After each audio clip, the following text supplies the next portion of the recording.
everybody. Hi, everybody. Okay, now we're on the books here. huh? Yep. Right. Be careful I got that out for of the way. be careful for what you say. Okay. That's right. I'm done saying it. We did it already. Timing was great. Hi, Cy. He just coming on. Yep. And I think that cactus is Pam. Yeah. Pam. Yeah, it's Pam. Riva, so Tuesday we're doing the class, the new one? Yes. Have Okay, you signed up already? I'm going to. Fabulous. I think it's going to be so much fun. So Yes, what kind of things are they talking about? I sent everybody this. I don't know if you can see it.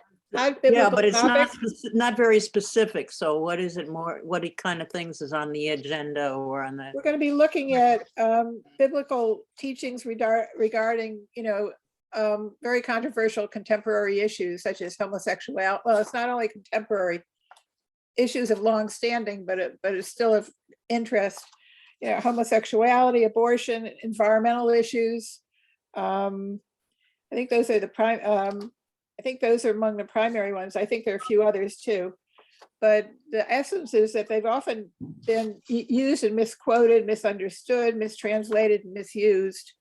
In the past, we want to find out what's actually been written and how it's been interpreted, reinterpreted, whatever, since ancient times. I think, there probably might be a lot of differences within those of us who are attending also. So we're prepared to behave very nicely to hear everybody's point of view. Yes. I don't know if that clarifies things or not, Dee. The study session. I can also tell you the book we're going to be working from. It's She's describing what Bible Now, matters. Uh-huh. Bible now. and you'll be getting excerpts from it. Oh, okay. But we'll be, after the first class, the first session, the class will decide which other controversial topics they'd like to do the following 2 weeks. So the class will have input into the content. That sounds like a very interesting class. In the past, the rabbi's been able to allow us to link online to books. Because I've got a couple of them. Is he possibly going to be able to do that with that book? I think he has a PDF copy that we'll be able to distribute. That's what, yeah, Yeah, I think that's the way we're going to do it this time. that would be Good good. morning, Rabbi. Hi, Rabbi. Good morning. Hi, Adrian. Hi, happy to be home this Wednesday. Welcome. Thank you. Yes, welcome to Torah study. Hi, Babette. Hi. Bed. Oh, there she I'm is. not seeing Babette. Am I missing? Oh, there you She's on Hi, the bottom. Pam. on the top. Hey, Bonnie. I see it. Well, you're on the bottom for me, but you're Okay. there.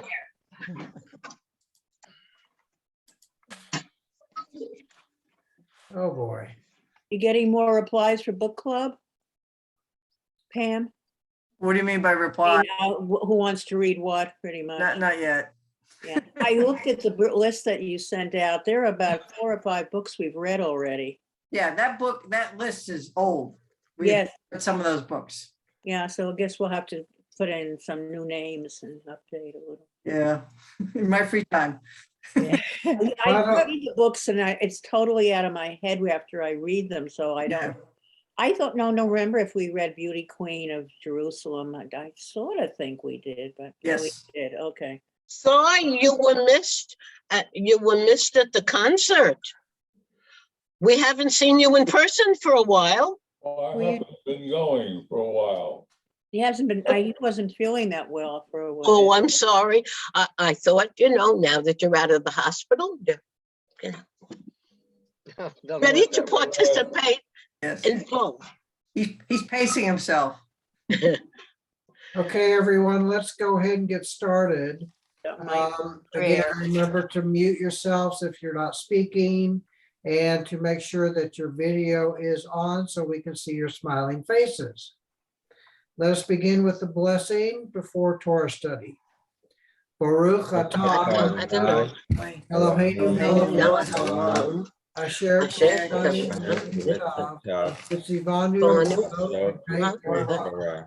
Blessed are you, our You Lord are the our Lord God, God. ruler of the universe. You sanctified us with your commandments and commanded us to engage in the words of Torah.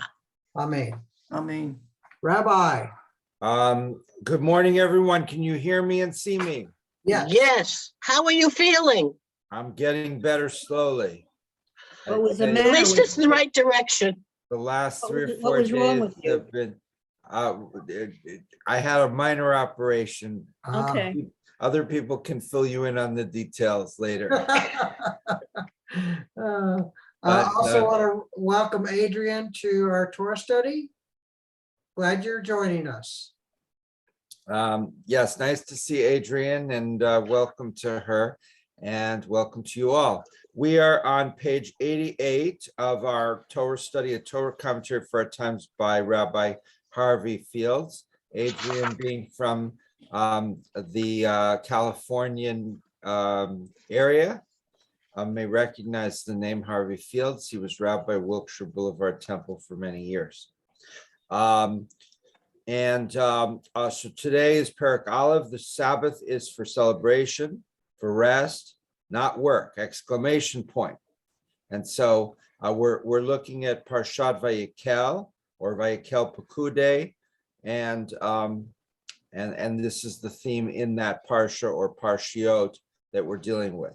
So of course, the first thing you notice is, well, why is it Vayekel Pekudei? And so in certain years, certain parshas are done together, in order to fit 54 parshas into 52 weeks. As you also will recall, I've talked about the Jewish Study Bible, which is recommended. That covers the entire Tanakh with a very brief Jewish commentary. This is a Chumash, which means only the first 5 books of Moses, just the Torah. And this is with a short commentary by Adin Steinsaltz, who was an Israeli mystic and Talmudist, who kind of ran a running commentary. He's famous for commentating on the Talmud. And probably the reason I did not become an Orthodox rabbi is because of Steinsaltz. So just a brief story before we get started is I went off to yeshiva in Israel. I guess this must have been in the early 80s. And I went to a yeshiva called Bravender's, which was supposed to be a more intellectual yeshiva. I only lasted, unfortunately, a few days there. And the reason was that they plopped us in front of a traditional Talmud text, and they said, we want you to, use the Jastrow Aramaic English dictionary, which was written in the 1800s, and decipher the Talmud text. Now, by that time, Rabbi Steinsaltz had already come out with his Hebrew translation of the Talmud, translation commentary. Now, this was in Hebrew, not in English. But it was, he took the Talmud text in Aramaic, put in vowels, and then translated the Aramaic into Hebrew. Then he put his own very easy to read Hebrew explanations. So I said to the rabbis there, I want to use Steinsaltz. I'm looking to learn Hebrew. I'm going to be using a text that's entirely in Hebrew, which was my goal. I don't want to use this text that you gave me that was made originally by Gutenberg in Renaissance Italy and had no dots, no vowels, no Hebrew, just Aramaic. Why would I do that? They said, well, we don't want you using Steinsaltz. We have a rule, no Steinsaltz. It's not legitimate or it's not authentic Talmud study. It's not the way that they did it in Lithuania. I said, I never lived in Lithuania. I don't want to live in Lithuania. I want to learn Hebrew and I want to learn Judaic, primarily Hebrew. I'm not even really that interested in Aramaic. They said, well, that's the way we do it. I said, that's not very advanced, use all the tools, right? This before the internet. So if it had been the internet, I'm sure I would have pulled out my cell phone and said, oh, there's a Google will translate the Aramaic for me. Let me, and they'd say, no, put your phone away. But anyway, so I left.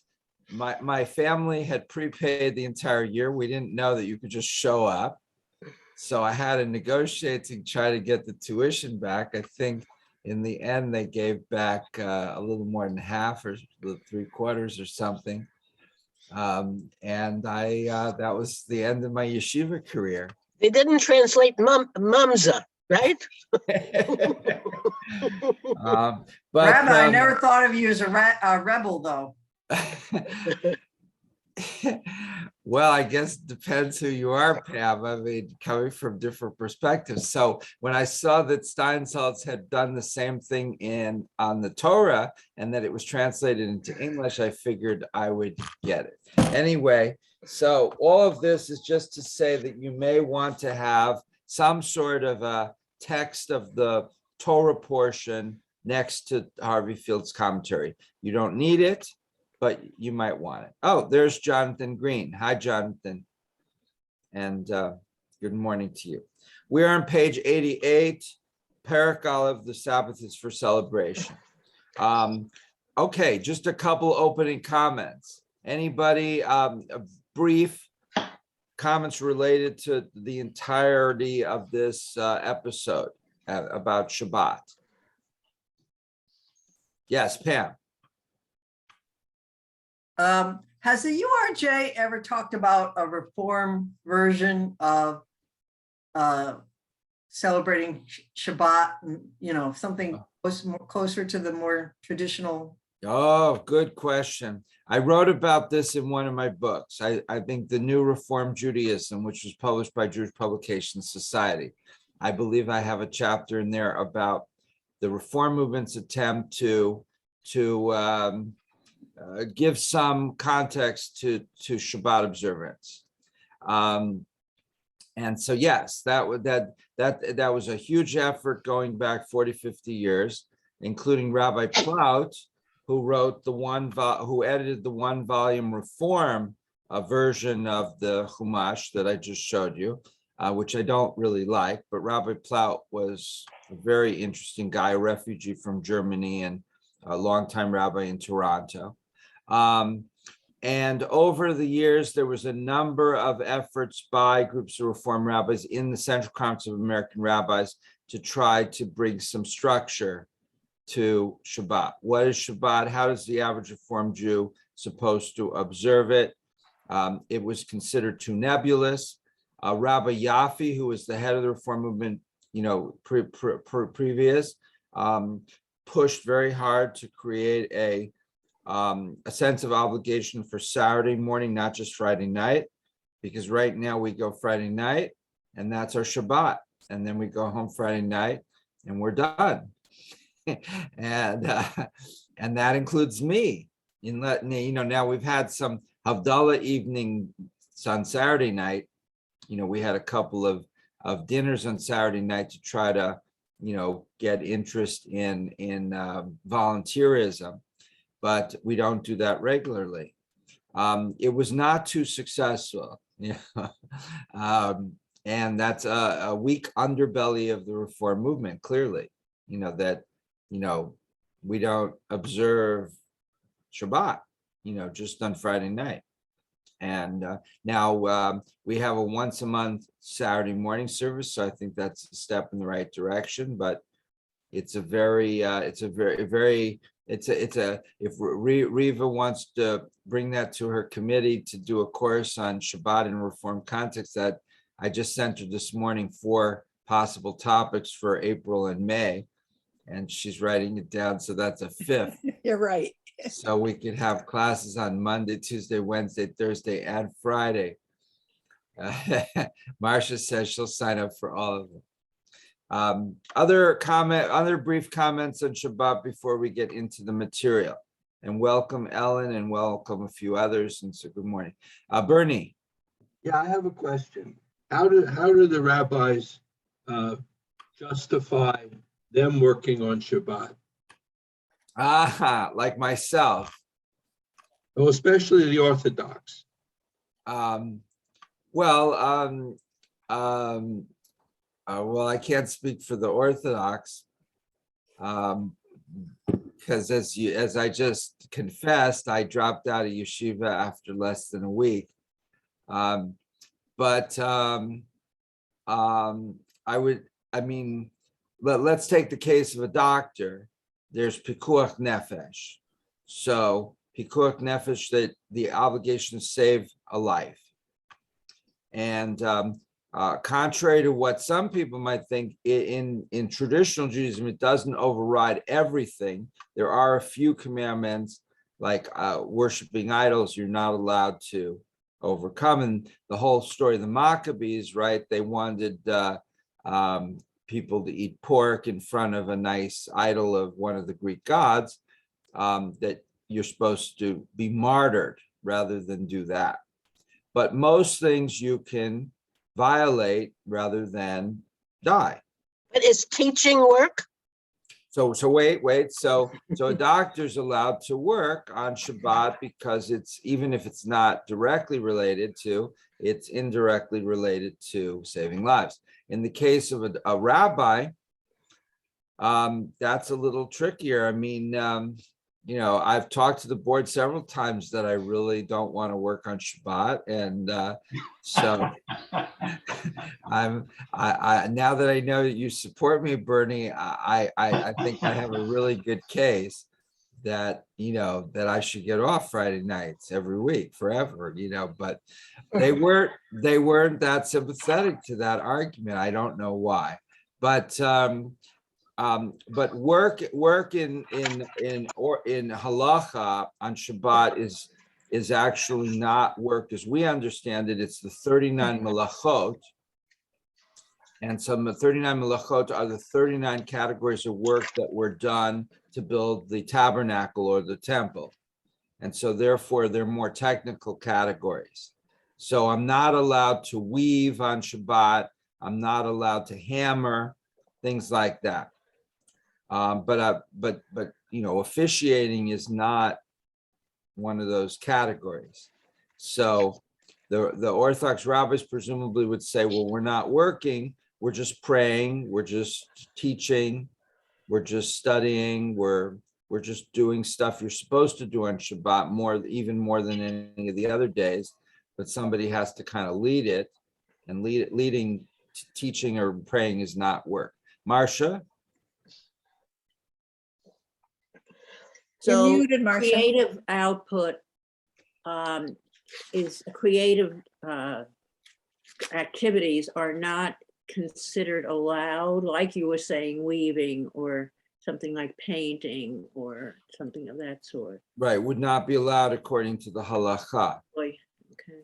Also painting, because you're not allowed to draw, to Can't move your arms around. No, you're allowed to move your arms around, but you're not allowed to put the paint onto the canvas. Even, I'm not painting the room, I'm painting a canvas. Right.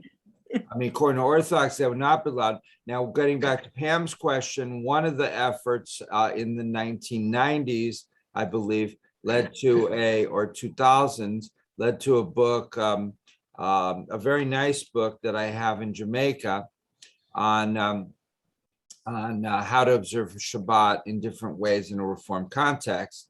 I forget the name of it right now. And in there, they said, well, contrary to the Orthodox, we're not saying that you shouldn't paint on Shabbat, because we want you to do on Shabbat things that elevate your spirit, such as painting or poetry or things like that. So they said we're not a halachic movement, and therefore, but what we don't want you to do, we don't want you to work, we don't want you to go to your job at TJ Maxx and be just taking people's orders or as a waitress or whatever, and just working for money like that. But if you're doing something creative like painting or so forth, that would be not only allowed, but that would be exactly into the spirit of Shabbat. What we want you to do on Shabbat to kind of elevate your spirit. Yes, Adrian. So when we lived in Los Angeles, we do Reform synagogues, but one of them was identified as Reformadox. So it was kind of a combination of things.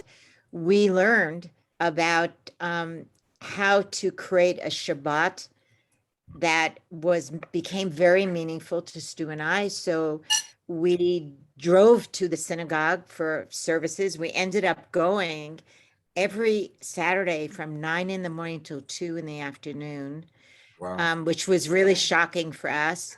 We did both give up working on Saturday. So we drove there, but we didn't drive for pleasure. We didn't shop unless it was an absolute necessity. We didn't, go window shopping. So we did things that were pleasurable. It turned out mainly we spent it at the synagogue because the day at the synagogue was so full, but it really brought a lot into our lives, having this awareness of Shabbat. And even though both of us who normally worked on Saturdays for money, and I was a private consultant, that was a big day for me. We gave those up and it was okay. I mean, we made money elsewhere. And so having that awareness of the Shabbat in the real meaningful, and there things, even as a in my house, we don't mix meat and milk. We don't eat shrimp. We don't have pork. She It's faded kind out of a a- little bit, right? Yeah. Are you fading? I'm sorry. Yeah, you're fading Did I in fade and out? Yeah, but I heard most of it. So yes, so this is beautiful, and this is something we want to figure out a way to get that experience across to our congregants, and it's a process. We really don't want to just accept that Shabbat is only Friday night. So we're, I guess ideas, things that we can do on Shabbat morning or evening that, kind of fill in the day, can be very important. And if you can have that intense experience once or a few times, as Adrian describes it, then it can follow you forever, and that can really be inspirational. Ellen or Benita, any quick comments, or are you ready to start the text? Okay, page 88, who'd like to read? Okay, B and then Minya. You have to unmute. The Sabbath is a celebration for rest, not work. The commandment to celebrate the Sabbath is mentioned several times in the Torah. We are told that after laboring for 6 days to create the heavens and earth, God rests on the seventh and calls it Shabbat, day of rest. Genesis. The 10 Commandments include the directive, remember the Sabbath day and keep it holy, along with the statement, 6 days you shall labor and do all your work. But on the seventh day is Sabbath of the Lord your God. You shall not do any work. Exodus 28-9. Once again, the commandment is repeated in the beginning of the Torah portion, the Yakhel in Exodus. Moses calls the people together in order to speak with them about building the sanctuary. He is about to ask them for donations of gold, silver, and copper, and for their time and talents in the construction of their holy place. First, however, he reminds them that they are to work for 6 days and observe a day of complete rest. Nothing is to supersede celebrating the Sabbath, neither their work nor their construction of the sanctuary. Working on the Sabbath carries a harsh penalty. Moses warns them that whoever does any work on it shall be put to death. Woo. Okay, stop right there. Minya. When I read that, I was shocked because I felt what is Moses above the 10 Commandments? It says, thou shalt not kill. And here he's saying that he will put them to death if they work on the Sabbath. So where's his position in the world? Above everybody else? Well, I guess he's speaking for God, and God is authorizing this. This is not unsanctioned, and government executions, even if most of us would be against the death penalty, is different than somebody shooting somebody else on the street. So, so execution is different than murder. But if this, I'm sorry, Yeah, go ahead. but if this is coming from God, he wrote the commandments. Yeah, well, God means don't murder. So execution of a criminal is not murder, Adrian? I read this as being a spiritual death, not physical. Oh, okay. And that changed it. The other thing, hooking this. You're fading out a little bit. Oh, I don't understand why. We did Torah study on Saturday, and that freed up this day. Normally I'm not around this day, but it made Saturday a day where we did Torah study. Ah. So that was a way of making Shabbat. Okay, I think I heard most of that. So first comment is Adrian says she interprets as a spiritual death. Now we could find out what the Bible scholars think about the wording of this command and where it comes from, and what they think may have been intended. I'm assuming here that it was intended, probably intended literally, right? So can we today, can Bernie or Benita or Riva or Marcia or Shirley or Pam or Bill, can any of those people just choose to reinterpret something to make it fit what we want? And the answer is yes and no. So if you're, so we're dealing with it on multiple levels. If we're trying to find out, well, what does the text actually say? Then we're interested in what the scholars say the text probably meant in its original context. If we're talking about what it means to us, then we can and we should reinterpret, right? We don't want to confuse the two and say that the way I want it interpreted that means spiritual for me is the way it must have been meant originally, because then we're kind of biasing scholarship, but we don't want to stick to what it originally meant, right? We're not originalists here. So if that works, if that explanation works for us, that we're going to reinterpret, let's say, this to mean for us that it's a spiritual death, then that works. Now that may even be harsh for us, like to say that if you don't observe Shabbat, whoever does any work in Shabbat should have a spiritual death.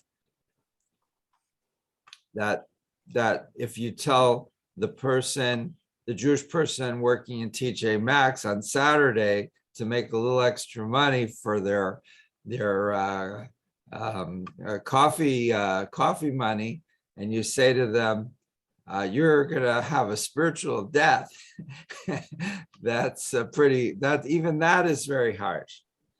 Pam. I interpreted this penalty of death more as an exaggeration for the sake of emphasis. That I didn't see Moses going around, taking people out. I saw of it more as a warning of how important Shabbat was. So if Jonathan is talking during services, I could say to him, if you keep talking, we may put you to death. I don't mean that. I'm not actually going to do that, but I just kind of want to frighten him or threaten him or get him to fall into line. And he's smiling too much, so maybe I have to come up with some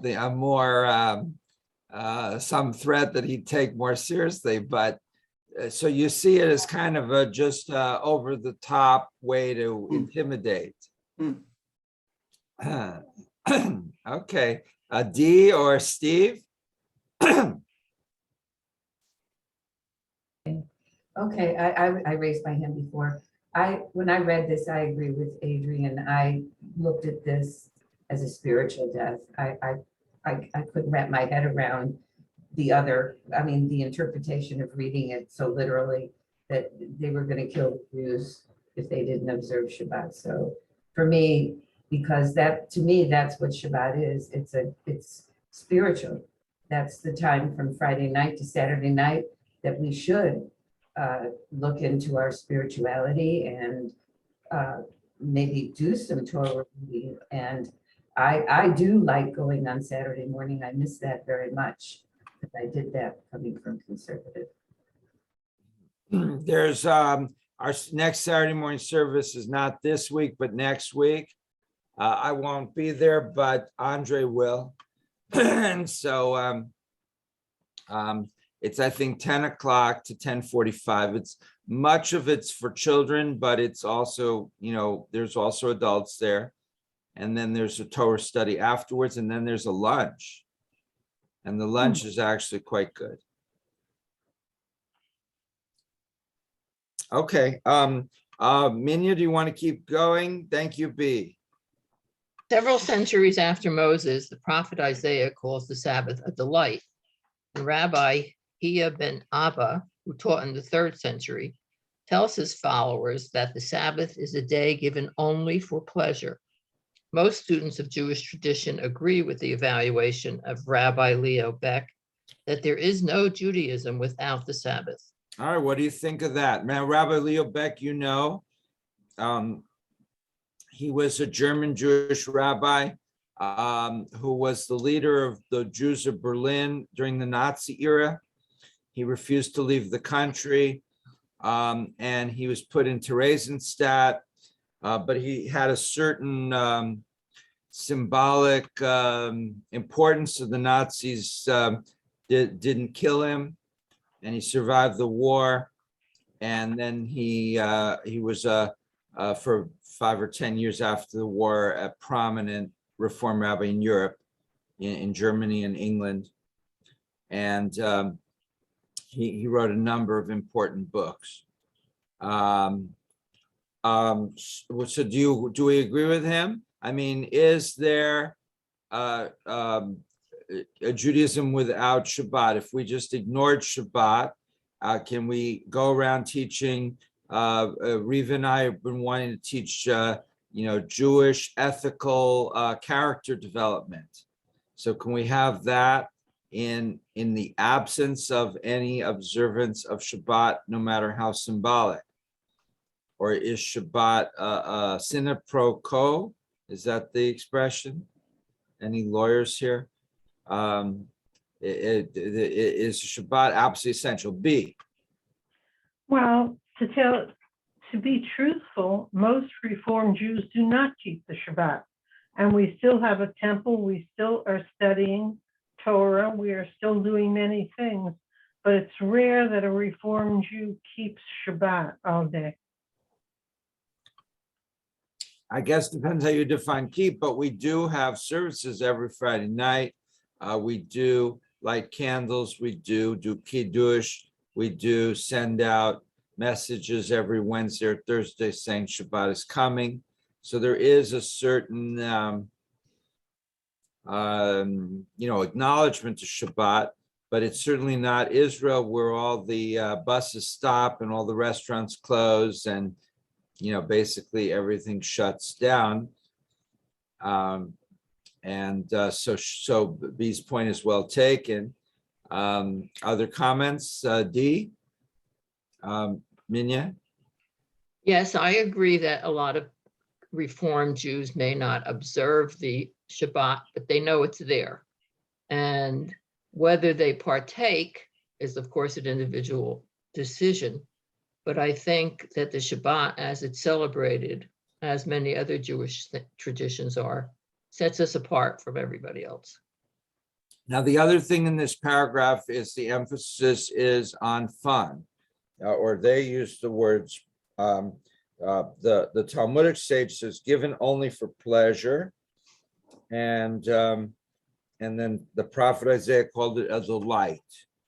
So this is not emphasizing Shabbat as a serious discipline, or you can't do this, you can't do that. It's more a day of fun. Is that a suitable description of Shabbat? And if so, should we be having ice cream at the Oneg every week? I vote for cheesecake. Marcia. Do you think that the difference that I agree with what Minnie said about the knowing that Shabbat is there, okay, and even if we're not observing, but the fact that our society has changed so much over the thousands of years when this first was written, that we have to be able to interpret it for our times. And I think that's what a lot of scholars nowadays are doing or should be doing, because it's not really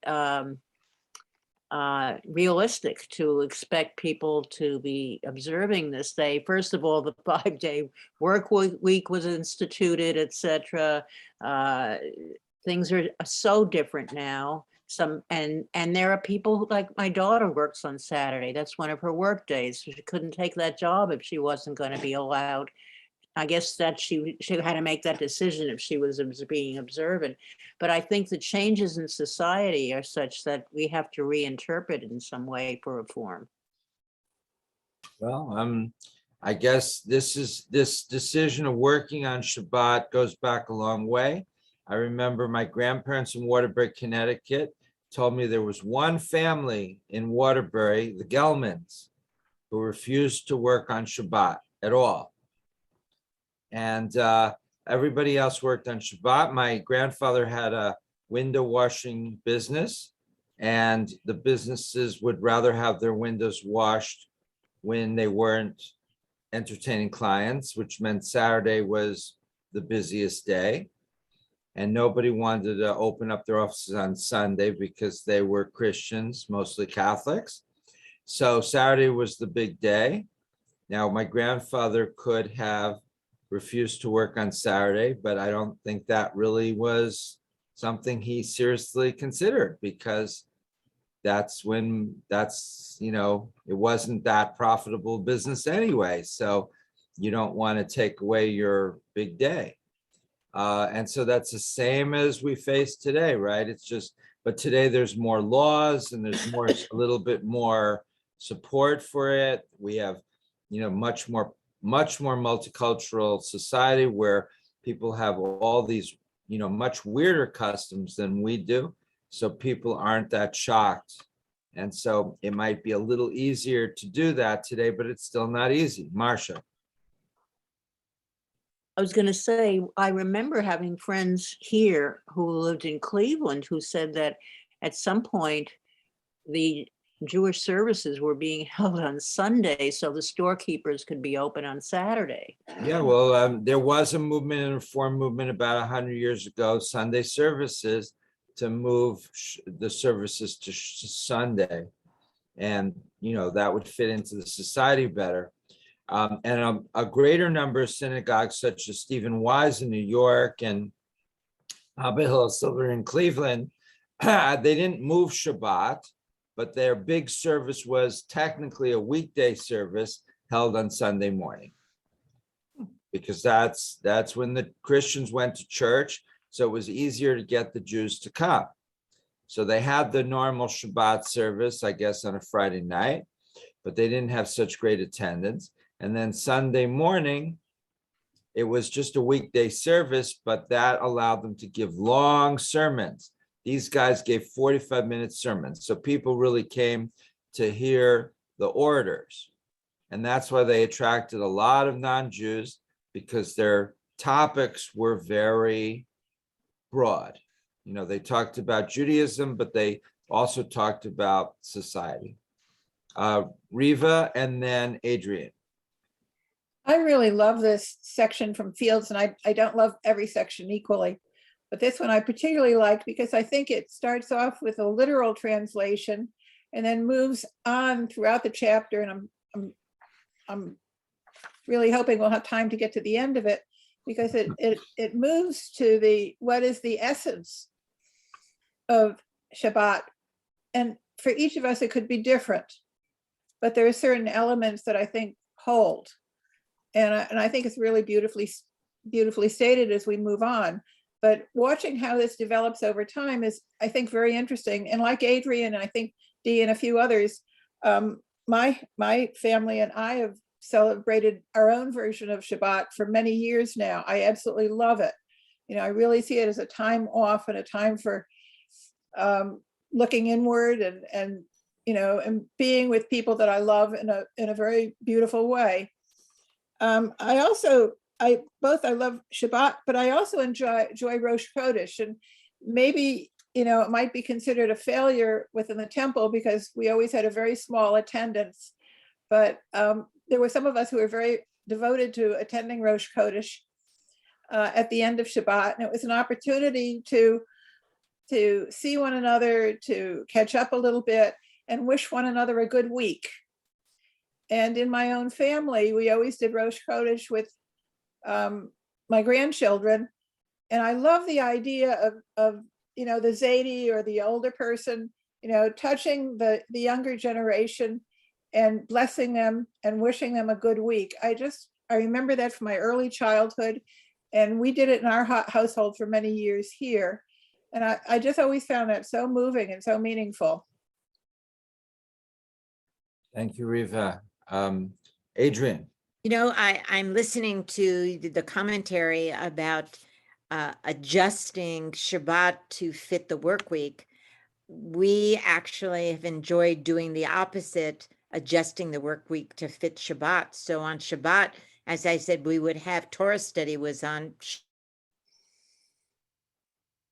That would give us the time, and the Hebrew school was moved to Shabbat instead of Sunday, because when parents were coming to bring the kids for Hebrew school, they stayed and study as well while they were, and that still left Sunday to go to where they would Sunday. So sometimes it's another perspective of how do we make Shabbat more meaningful within the modern society, within our modern context. And so Riva, having, if we don't have, they're always looking at the synagogue on Saturday, and it doesn't have to be elaborate. Tuna salad is easy. So that it became important to be part of the synagogue that was special, and Shabbat was the day. And it worked well, and we adjusted and it was very meaningful. It made us, we also contributed more money, by the way. So it was, and had more membership. It was packed, so I wouldn't abandon Shabbat in favor of modern times. Thank you. Bill, did you want to add anything? Well, yes, I had a similar experience to Adrian. Before we came here to Arizona, we were in Syracuse, New York, and very active members of a conservative temple. And Saturday morning was the big service. And it brought us together on Shabbat. And what motivated the congregation really was that we did the Torah study discussions. We did very much what we're doing today on Saturday mornings. And that helped reinforce the feeling of Shabbat, also reinforce the feeling of community. And it's actually something that I miss. It would be nice if our temple could do it, but I realize we have not had support for it. But I found that as a very meaningful way of celebrating Shabbat. Interesting, and yes, we're watching the once a month Saturday morning service very closely as an experiment to see how that works out. I'm gonna add Riva's kind of suggestion. I'm gonna suggest we move and we skip part of the biblical material and go to the top of page 89, in other words. And the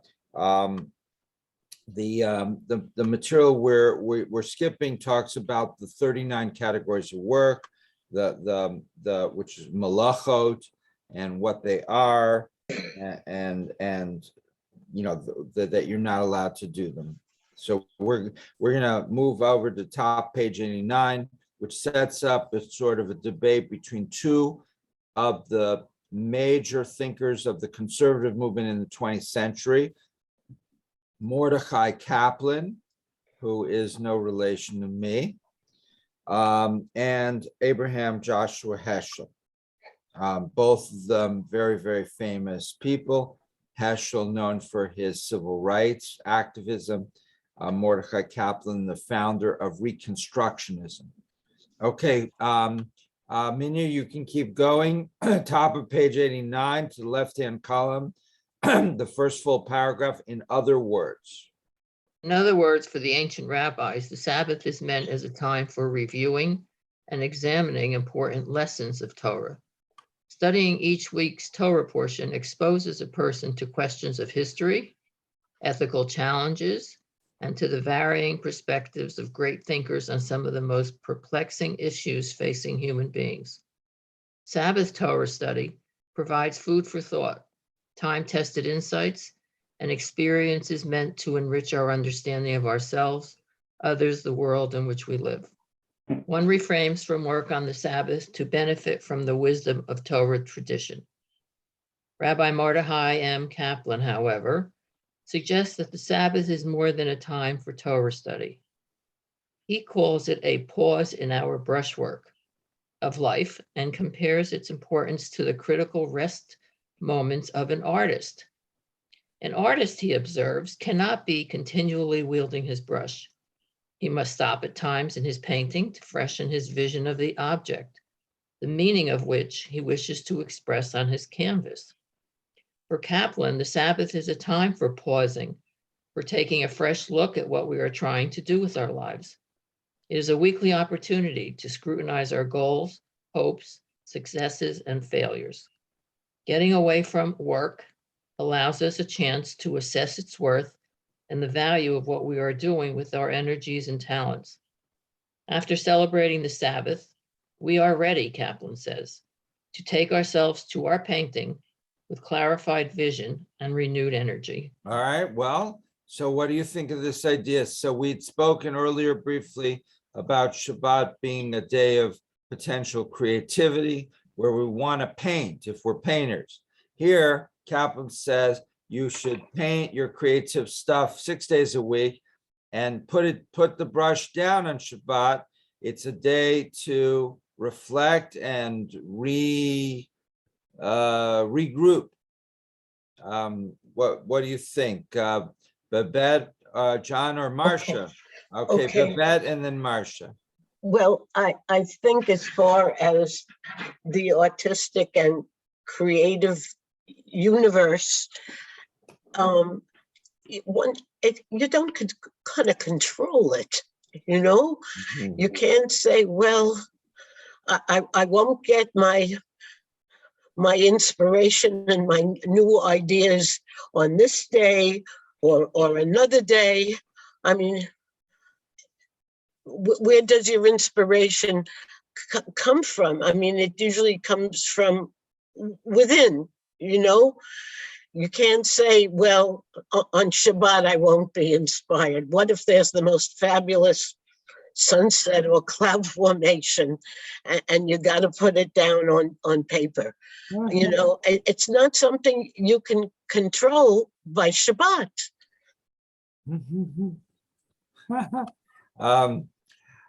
Wow, okay, you're getting some applause there.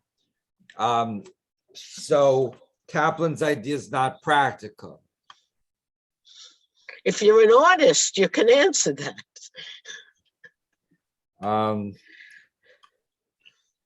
But what about the concept of that even an artist needs to pause at some point? But that comes from within. I mean, it can happen any day of the week if an artist says, you know, I need to take a walk to refresh myself. You know, Right. it's not just on Shabbat. So let's leave the artistic example aside. Babette, would you like the idea that Kaplan is proposing that Shabbat should be a day of kind of reflecting on your life and on the week and on the year and trying to just kind of regroup? I think the basic idea is very good, but it's not a one size fits all. No, right. Okay, no, clearly. But you accept that for, you know, that in concept, at least, the idea of using Shabbat as a time to regroup and rethink and reorientate. And maybe what I've been doing the last 3 or 4 years is not effective. And on Shabbat, I can think about it, just stop pushing. And, you know, by the end of Shabbat, I'll be inspired to move in a different direction, maybe a more productive direction. I think it's very hard to make the universal concept. I think it applies very well a lot, but not for every Jew on the planet. Okay. All right, Marcia. At the time that this was written, I would imagine that most people were doing some sort of hard physical labor, and it made a lot of sense. But I so agree with Babette. And even for those who are doing work that is not necessarily inspirational, taking that Saturday and doing something inspirational, whether it's doing some creative work or being a Pam Katz and taking off and hiking for the day just to refresh oneself. I don't see anything wrong with that. And I think that's part of the adaptation to the 21st century that we have to be considering. Okay, thank you, Marcia. Okay, let's keep going. Who'd like to read? Do we have a new volunteer? All right, back to B. Okay, Marcia, okay. We're now at the top of page 89, the right-hand column. Let's do the little box. Marcia, you have to unmute. We are not machines. Okay, I'm going to go back to the bottom here. We are not machines. The Sabbath prevents us from reducing our life to a level of a machine. The gathered experience of humanity that break in the routine of work one day in 7 will heighten the value of the very work itself is not lightly to be put aside. The Sabbath is one of the glories of our humanity. Claude Montefiore. Not working on the Sabbath, however, is not only connected with gaining a fresh perspective on life. Jewish tradition also celebrates the Sabbath as a day of liberation. Each Sabbath is welcomed with the singing of the Kiddush, the blessing over the wine, which makes reference to the Sabbath as a remembrance of the Exodus from Egypt. The connection of the Sabbath with the theme of freedom is also captured in the comments of modern psychologist and biblical commentator Erich Fromm. Fromm claims that it is no exaggeration to say that the spiritual and moral survival of the Jews during 2,000 years of persecution and humiliation would hardly have been possible without the one day in the week when even the poorest and most wretched Jew was transformed into a man of dignity and pride. The power of the Sabbath, Fromm argues, is the expression of the central idea of Judaism, the idea of freedom, the idea of complete harmony between humanity and nature. By not working, that is to say, by not participating in the process of natural and social change, man is free from the chains of time, although only for one day a week. In his book, You Shall Be as Gods. For from the Sabbath celebrates the liberation of human beings from the chains of time. It frees us from the obligations of meeting a schedule, of producing by a certain hour in the day, of dealing with all the stress and pressures that derive from imposed and necessary timetables, agendas, and calendars. The Sabbath liberates us from slavery to the clock. Okay, thank you very much, Marcia. So here we have another idea, which is from Erich Fromm, the psychologist, and he sees Shabbat as primarily a day of freedom, liberation. Comments? Does this idea strike you as more useful or less useful? Pam or Bernie or Ellen? Ellen. I see Shabbat as a continuum because I've known people everywhere from my grandparents who had a Shabbos goy when my father was growing up, who came to the house to turn out the lights. It just seems so over the top to me. All the way to my Reconstructionist rabbi saying, when I asked her, why do you work on the Sabbath, or, how do you get away with it? Her response was, it's joy, it's pleasure, it's not work. Leading services is a party. But we had the klezmer band come and play too on Friday nights. So weren't they working? They're the band, but they said that was joyful too. So I think you can come at it from all kinds of different places and still say you practice. But I think that I think it was Marcia who said that, there's an awareness that it's Shabbat, or Babette said, it's we know it's Shabbat. We know we're doing something that we shouldn't be doing if we're going shopping, but at least we're aware. I remember being very angry being in Israel on a Saturday at everything that was closed. We couldn't find any place to eat, so we went to the YMCA, the YMYHA, because they had a restaurant that was open.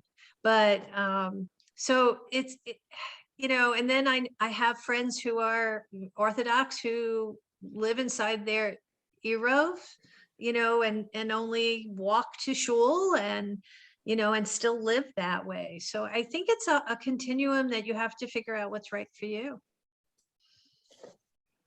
Interesting. So Ellen, what do you think of this idea of freedom? Is this a powerful concept, or is it not the center theme that you would stress in terms of Shabbat? Or how do you respond to Fromm? I always saw it as an obligation as opposed to a freedom. It's I have to show up at shul. My daughter insisted on it, and I had to be there at 10 o'clock, and I had to be there for the kiddush afterwards. And it was it took the whole day, and I didn't feel like that was freedom. I felt like that was obligation. So you're almost the opposite. So Fromm's comments on freedom and liberation don't really resonate with you really at all. Pam, you like this idea of freedom? Well, I think ideally in a reform world that each of us should pick something that we only do on Shabbat in the way of thoughtful thing, or something spiritual, or something that gives us a little spiritual help, and do that on Shabbat and personalize it. To me, that would be that's the ideal thing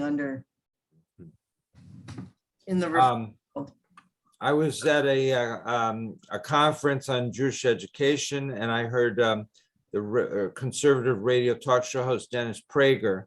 Oh, And he said something very interesting. He said, well, we're not non-Orthodox Jews, so we drive on Shabbat. So how do we make it different?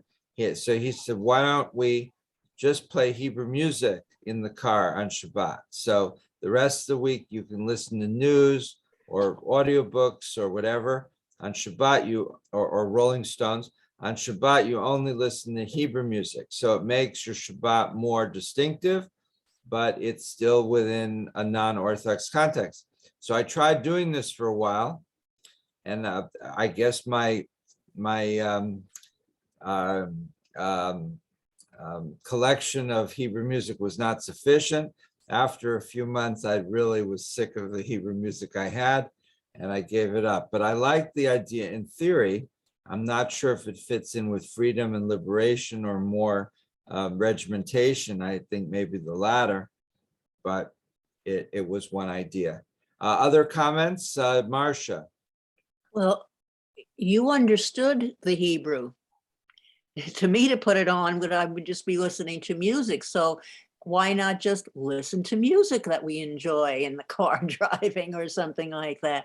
If that be the case, I think it's something to personalize. Yeah, so I guess, if there was certain classical music you particularly liked that you would only listen to on Shabbat, then that would fit into his thing, that it would be just, but it has to be something you only do on Shabbat, and it has to be, so when you're in the car on Shabbat, you realize you're in the car on Shabbat, that it's not, it's somehow different and maybe better, but at least different. Bernie or Cy, or okay, Bill and then Benita. Yeah, I think what was said here is that Shabbat is a break from the week. They comment, we are not machines. We don't repeat the same thing every day. We set aside Shabbat. It's a separation mundane to the holy, although we don't do holy. I think we make a separation to remind us that of a change of pace, time for reflection, or some different activity than we do through the whole week. And I think that separation and that change is probably the key to celebrating Shabbat, or the concept of it. Okay, thanks, Bill. Benita. This is just a funny note. During the day after Thanksgiving through January, I listen to Hebrew music in my car because I don't want to hear Christmas songs all day long. So I listen to Hebrew music, just upbeat. Yeah. So, I mean, doing it on Shabbos is very good. That's a really good idea too. It's certainly something to consider, or I guess you could, if you eat in your car, you can eat apples all week and oranges on Shabbat or something like that. Pam.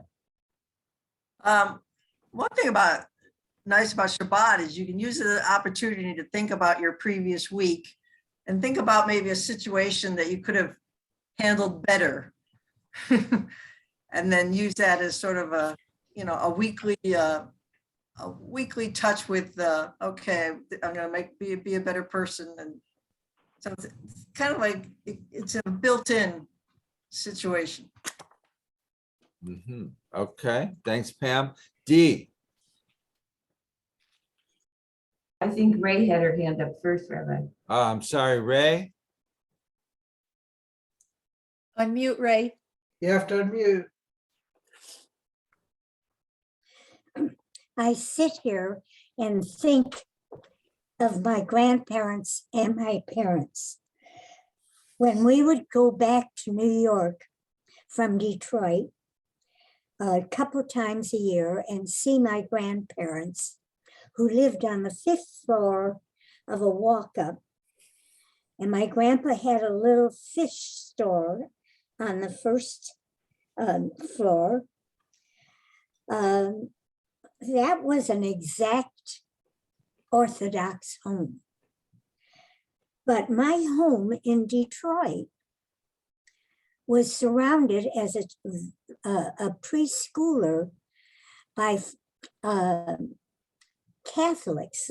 They were Polish, Russian, German, but all along Michigan Avenue for about 4 blocks, every single store except the bar was run by a Jew.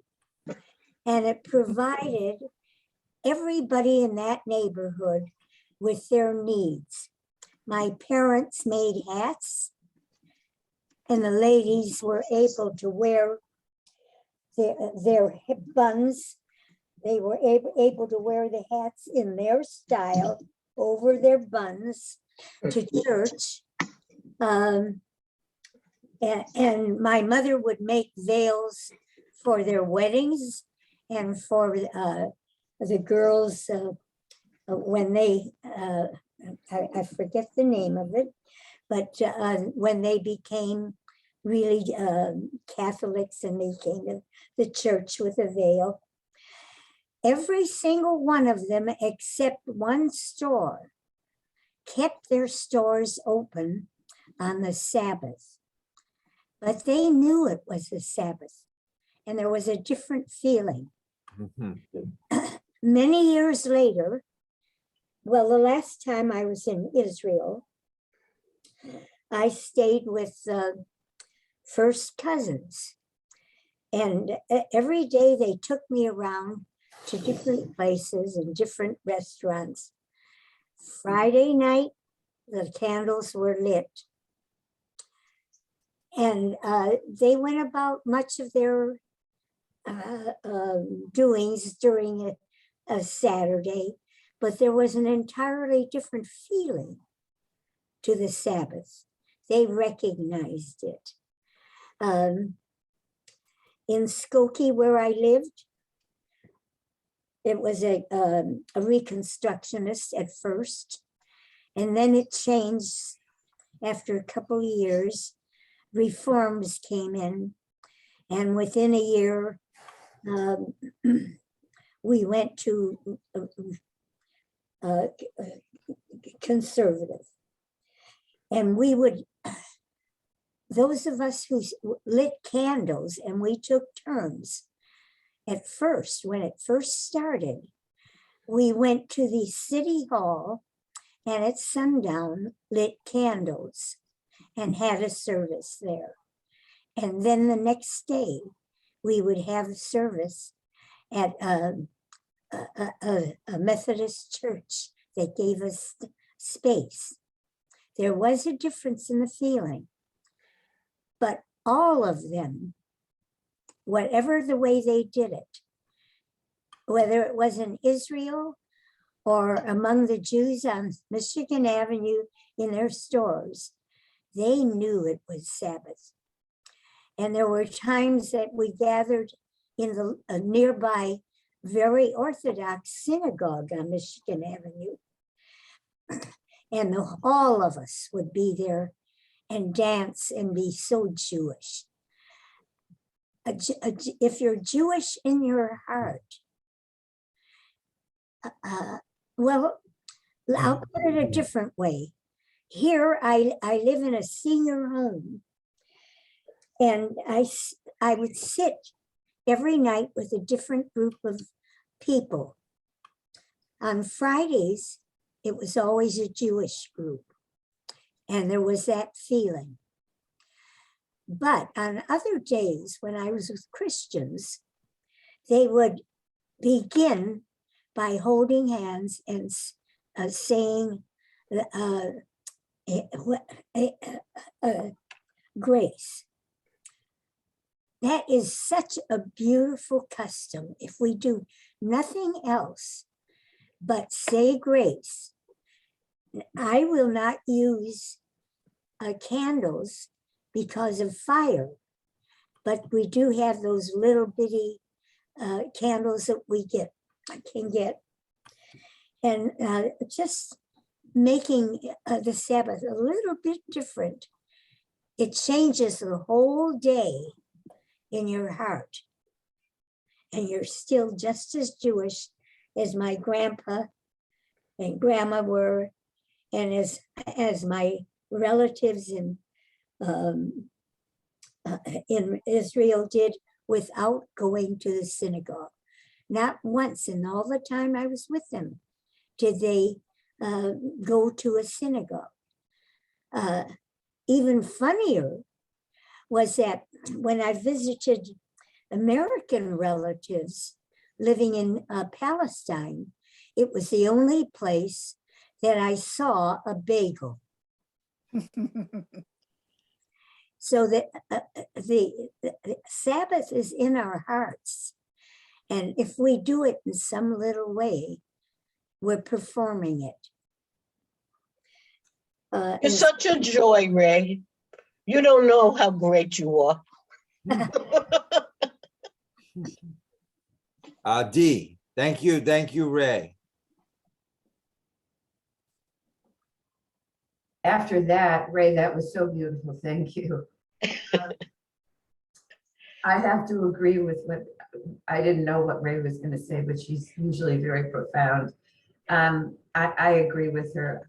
I feel that Sabbath is a very, that God would agree, I hope, that it's a very spiritual moment, and that if you are Jewish in your heart, when I know on Fridays before shul, I always look forward to going to the shul because I get to be with all you beautiful people. And it's just a beautiful connection. And in my heart, I know why I'm there. But on Saturdays, we don't go to shul, but I know it's Sabbath, and I take the time to reflect inward. I think that's what God wants me to do, because I know that we're not, God doesn't want me to suffer. So obviously it's not a day that we're supposed to suffer. I look at it as a very spiritual moment in life, from Friday night to Saturday sundown. Okay, thank you, D. Who'd like to read? We're now up to Abraham Joshua Heschel, the bottom right-hand corner of page 89. And he's going to comment on the psychologist Erich Fromm.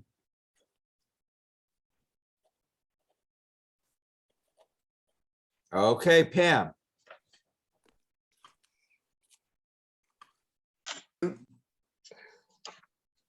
So Rabbi Abraham Joshua Heschel agrees with Fromm.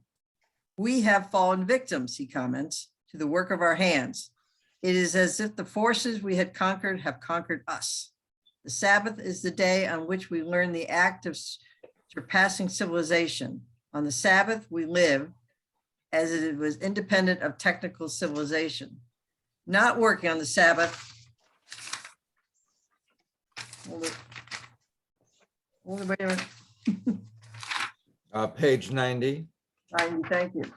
Not working on the Sabbath allows a person to enter what Herschel defines as a realm of time where the goal is not to have, but to be, not to own, but to give, not to control, but to share, not to subdue, but to be in accord.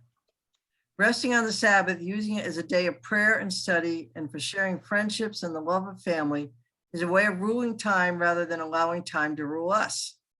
By setting aside the Sabbath, argues Herschel, we seize control of the time of our lives. It becomes ours. We become liberated. Celebrating the Sabbath is a declaration of our freedom. Keep going. Mm-hmm.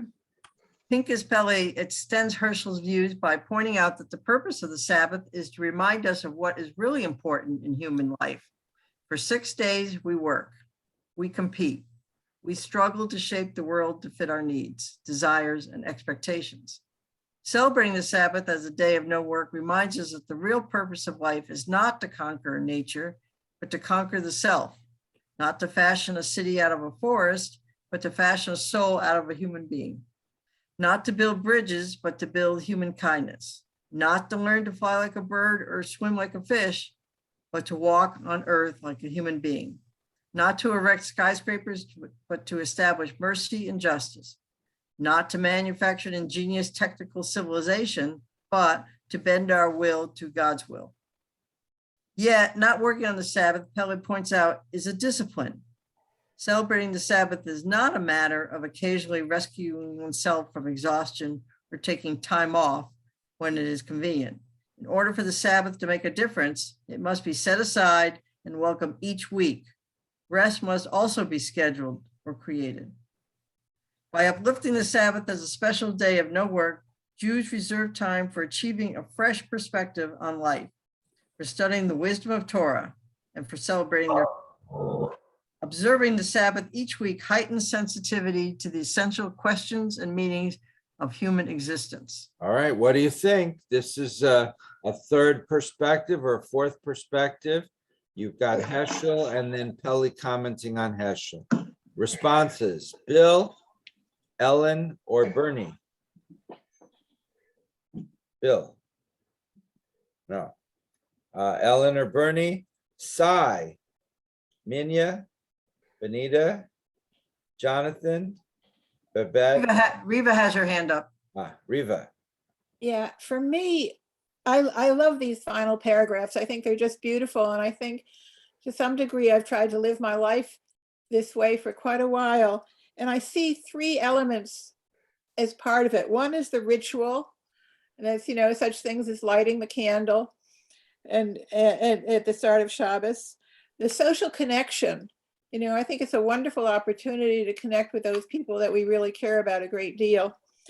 And then also the third element is state of mind, you know, that we're more introspective and contemplative and less, you know, employment or work driven.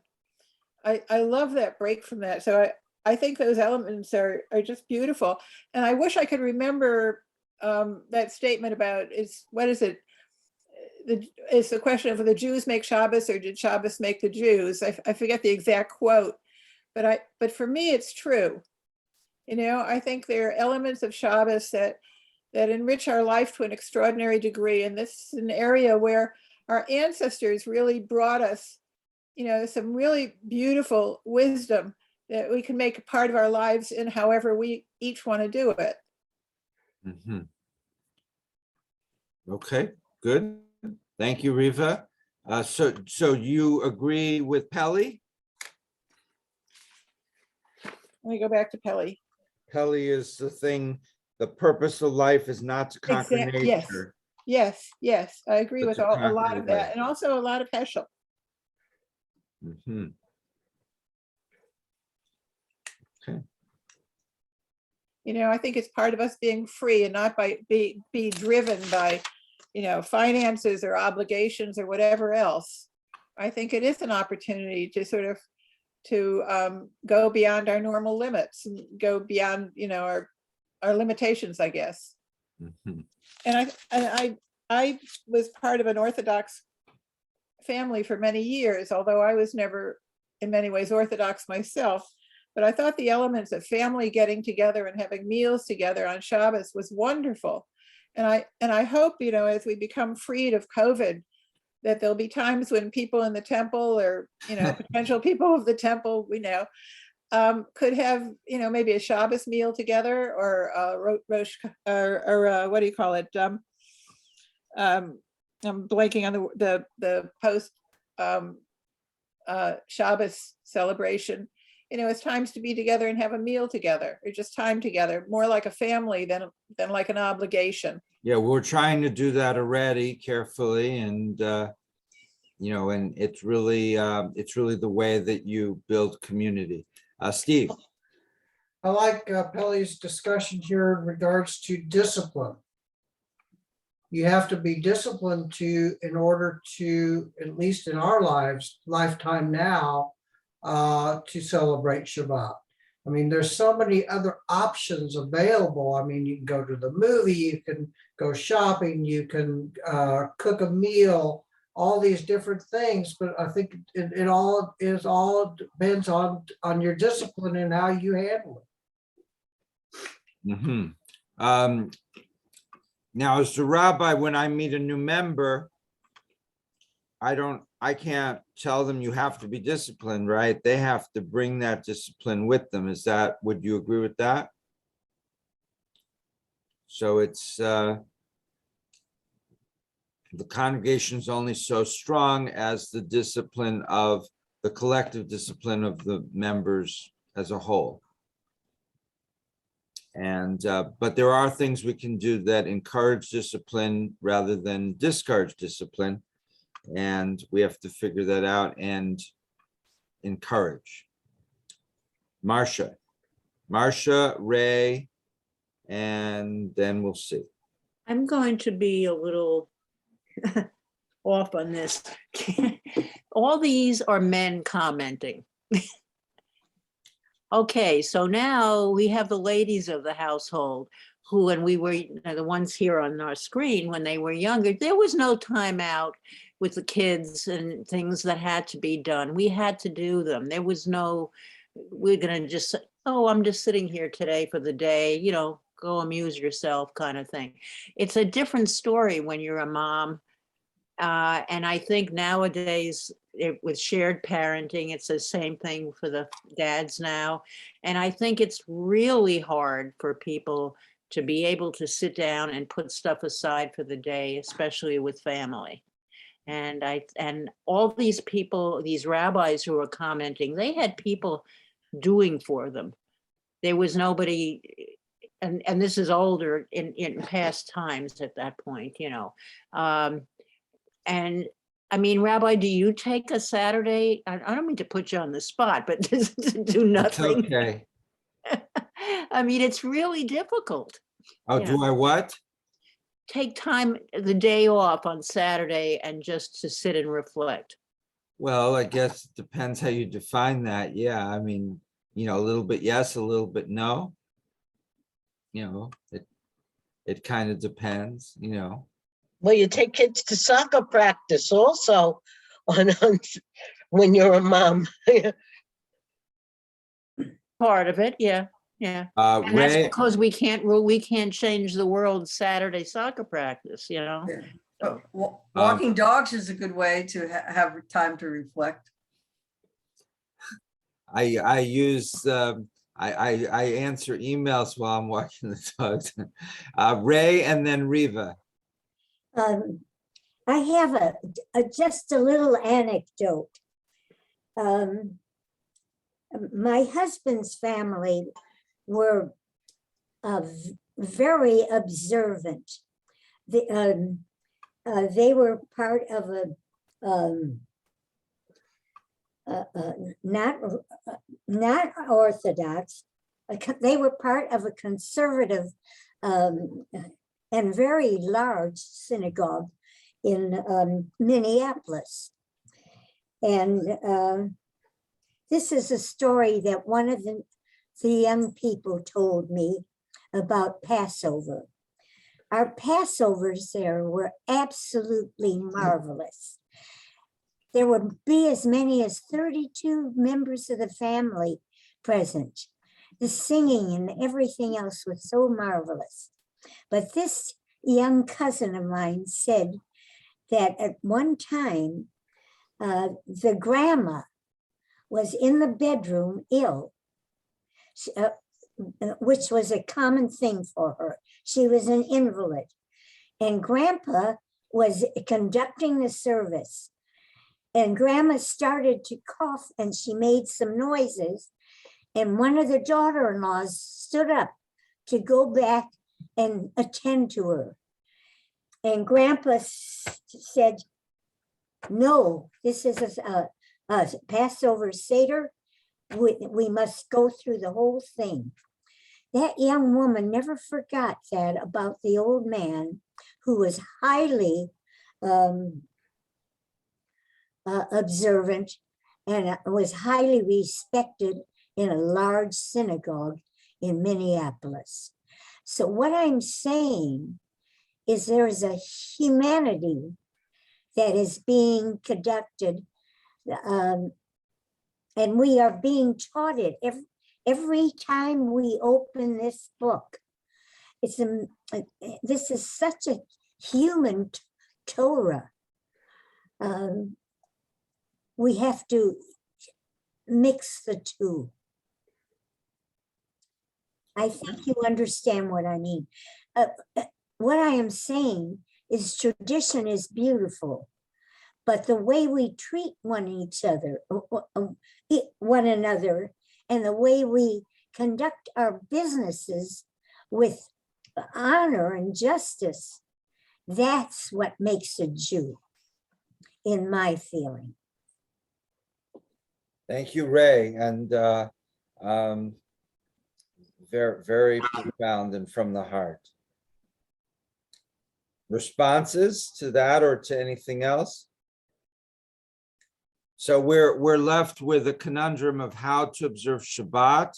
We've seen just a couple of views. There's obviously a lot of additional views on what the Shabbat is. The reason we talked about this week is because right at the beginning of this week's Parsha, so Friday night at synagogue, I'm going to start. So when I read from the Torah, I have two choices. I can read from the beginning of the Parsha, which is the most logical, or I can pick a part of the Torah that is particularly meaningful, such as the 10 Commandments, if it was in that Parsha. In this case, the two coincide because the beginning of the reading of the Torah is the part where it says, observe Shabbat. And so I will be reading from the beginning of Vayakhel, and there may be a couple of Torah honors. And then therefore I'm gonna, do my talk about Shabbat and about Shabbat as it appears in this portion, or just to talk about it in general and what it might mean to us today. So I'm still formulating my ideas with my talks on Friday night. I try to keep it to one straightforward idea, not to develop a whole series of ideas, and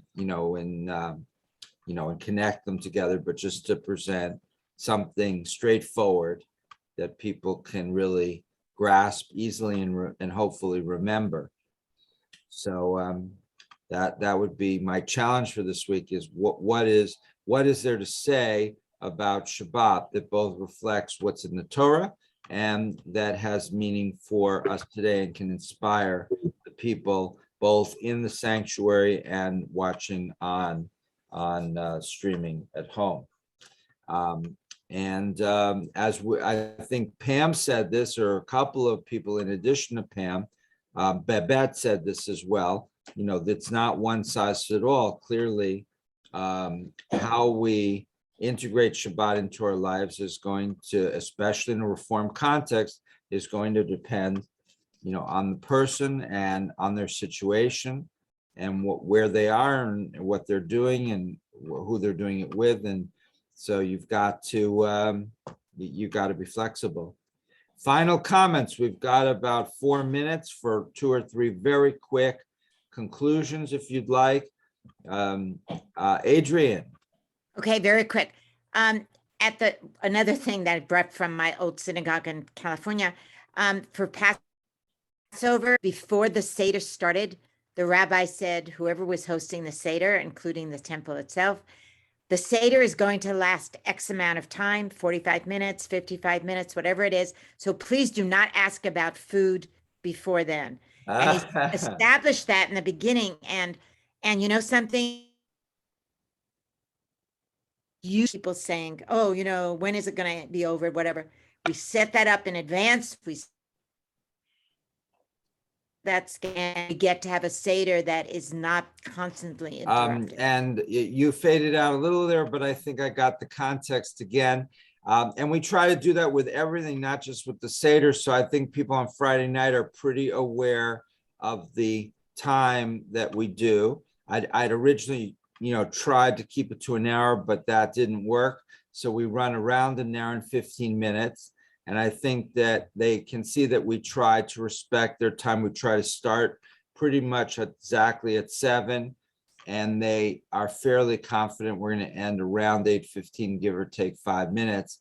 With the Seder, it's obviously very important to not leave people with the sense that this thing could go on for hours and hours and hours over the scheduled time, because people will go crazy.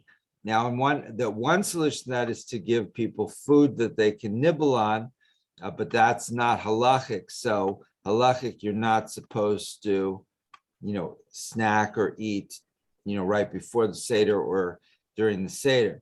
But that would be one solution if there's plenty of charoset and matzah that people could just eat as things going on. It gives me a chance to go a lot longer. But point well taken. One more concluding thought. Jonathan. Well, Jonathan and then Bill. Thanks a lot for, this is my first time listening in. I like what Riva said about snatching a moment as big as you can, I guess, to think about ritual, social, state of mind, things other than the normal routine. And however long one can do that, that's great. Sometimes we have more time than others or make more time than others, but I love the way she said it. Thank you. Thank you, Jonathan, and thank you, Riva. And final comment goes to Bill. Don't feel any pressure, Bill. Oh, okay. Okay. Go ahead, Riva. There you go.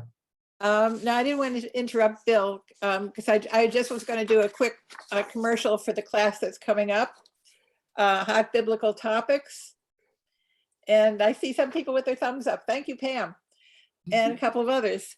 It's another opportunity to look at some of the wisdom of our elders, to hear various interpretations, and to share our own views in modern times of how we view these very important topics: abortion, homosexuality, etc.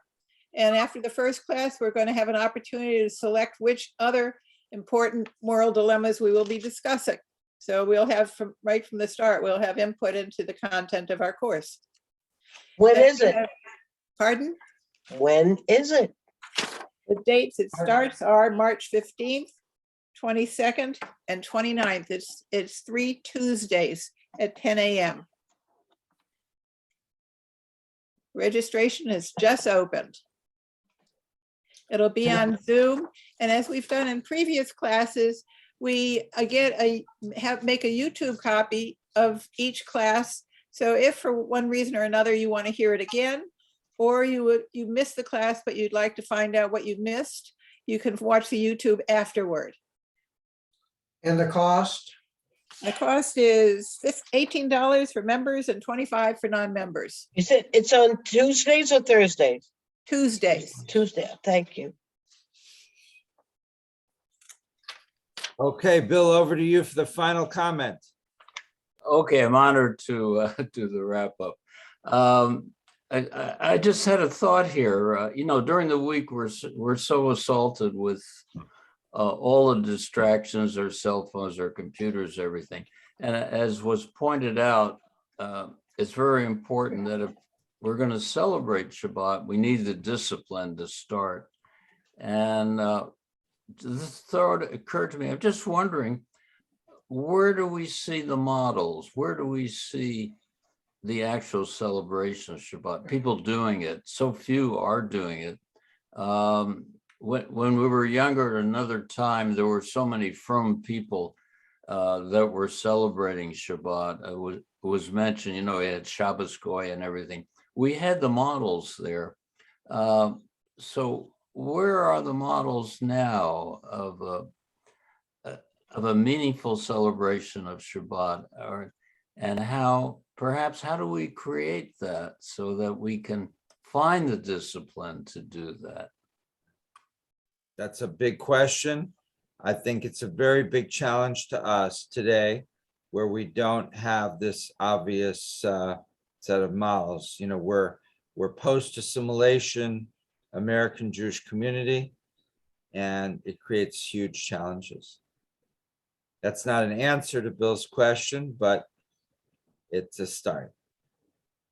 Okay, over to Steve for the final blessing, and then we'll see everyone next week. I'll technically be on vacation, but I'm planning to lead the group anyway. But I'll talk to Riva about being a backup in case I get kidnapped by a cartel. Okay. Again, welcome Jonathan and Alan and Adrian for joining us today. And I hope you enjoyed our Torah study. Let us conclude with the blessing. Baruch atah Adonai, Eloheinu melech haolam, asher natan Torah Amen. chai olam Olam v'na'amet elkeinu. Baruch Baruch atah Adonai, Adonai Torah. Torah. Blessed is Adonai our God, ruler of the universe, who has given us the seed of truth, implanting within us eternal life. Blessed is Adonai, giver of the Torah. Amen. Have a good rest of the week, everyone, and have a safe one. Bye-bye. Bye. Care, everybody. Stay dry. Yes.